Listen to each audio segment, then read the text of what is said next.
मागासवर्गीय आरक्षणाचं उपवर्गीकरण करण्यासाठी जे सुप्रीम कोर्टने 1 ऑगस्ट 2024ला निर्णय दिलेला आहे आणि त्या निर्णयाच्या माध्यमातून आणि संविधानाला धरून हा निर्णय झालेला आहे. त्यामुळं तामिळनाडू, आंध्र प्रदेश, पंजाब या ठिकाणी ऑलरेडी 5 राज्यामध्ये हे आरक्षणाचं उपवर्गीकरण झालेलं आहे. आणि समर्थनात बोलता याचा अर्थ असा नाही की आम्ही पण त्या जाती धर्माची विरोधात आहोत. कारण की आमचे जे मोठे बंधू जे बौद्ध समाज बंधू आहेत त्यांचा एक गैरसमज झालेला आहे की मातंग समाजाने हे उपवर्गीकरण किंवा उपकरणासाठी मागणी केली आहे. खऱ्या अर्थाने ही मागणी मागील 1960पासून ही तामिळनाडू आणि कर्नाटक आणि आंध्र प्रदेशमध्ये सुरुवात झालेली आहे आणि त्याचा धागा बरोबर मागे 40 वर्षापासून हे आंदोलन चालू होतं.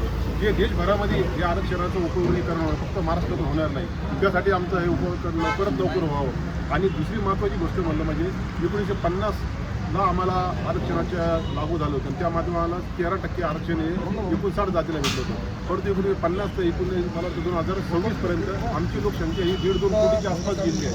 त्यामुळे जवळपास 13%चं आरक्षण हे 20%वर गेलं पाहिजे, हे सुद्धा आमची या मोर्चामध्ये मागणी होती.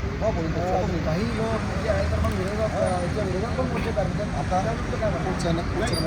विरोधाचा विषय नाही आहे, त्यांच्यामध्ये एक गैरसमज झालेला आहे की बाबा हे उपवर्गीकरण झालं तर आपला नुकसान होऊ शकतो. तसं काही नाही. ते जे सुप्रीम कोर्टचे डायरेक्शन दिलेले आहे, मुख्यमंत्री सुद्धा बोललेले आहे. त्या डायरेक्शनच्या माध्यमातून सुप्रीम कोर्ट जे पद्धतीने नियमावली लावले त्या पद्धतीने आम्ही उपवर्गीकरण करतो. त्यामध्ये कोणत्याही जातीचं नुकसान होण्याचं कारण बहुजय विरोध करणारा मोठा वर्ग वाढत जातोय. आपण यांच्याबरोबर कधी काही चर्चा केली आहे का? त्यांना समजून सांगण्याचा काही प्रयत्न केला आहे? तुम्हाला सर्वात महत्त्वाची गोष्ट सांगू इच्छितो की त्यांचे नेते ते सर्व बहुजनाचे आणि दलित समाज नेते, त्यामध्ये माननीय बाळासाहेब आंबेडकर, माननीय रामदासजी आठवले साहेब, माननीय वामनजी मेश्राम हे भारतातील नेते आहेत आणि त्यांनी सुद्धा या उपवर्गीकरणाला पाठिंबा दिलेला आहे. पण त्यांची एकच मागणी आहे की जो बदर समितीचा अहवाल आहे त्यामध्ये कशा पद्धतीने वर्गीकरण किंवा उपकरण होणार आहे त्याबद्दल त्यांनी मागणी केलेली आहे. आणि मला वाटतं त्यांना जर सरकारने घेऊन बसलं तर त्यांचं समाजावर बळकर समाजाचा अहवाल अजून जाहीर झालेलाच नाही आहे. ॲक्च्युली प्रॉब्लेम हा आहे की बदर समितीचा अहवाल हा जाहीर करणं हे सुप्रीम कोर्टच्या डायरेक्शनमध्ये आणि राज्य सरकारचा जे काही निर्णय आहे त्याच्यावर अवलंबून आहे.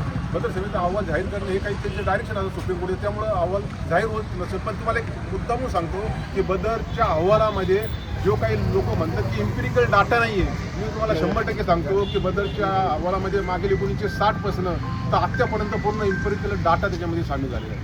हो, विरोधक असतील किंवा फेवरचे असतील, सपोर्ट करणारे असतील, आता आजकाल सोशल मीडियावर ट्रोल होत आहे आणि ट्रोल करताना महापुरुषांच्या टिंगलटवाळीपर्यंत हा विषय गेला आहे. या कसं बघता याकडे? हा विषय निंदनीय नाही का? 100% आम्ही या गोष्टीची निंदा करतो आणि आम्ही निषेधसुद्धा करतो की ज्या प्रकारे बौद्ध समाज जे मोठा भाऊ आहे त्यांच्यामध्ये काही नालेक लोक आहेत, तसं आमच्या मात्र समाजामध्ये काही 10-12 नालेक आहे आणि सोशल मीडियावर फेसबुकवर महापुरुषावर टीका टिप्पणी करतात. त्यामुळे आम्ही या गोष्टीचा निषेध करतो. आम्ही कधी या गोष्टीचं समर्थन करू शकतो. धन्यवाद.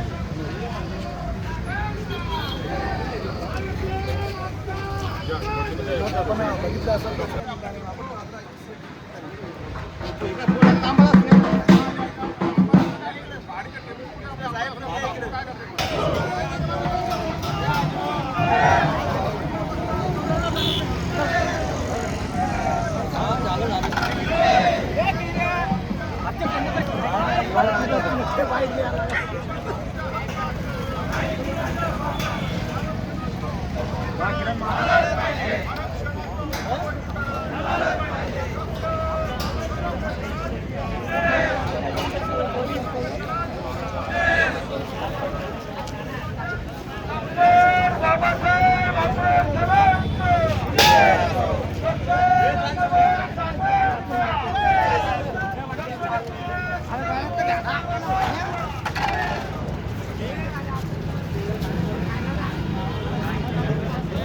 जेवण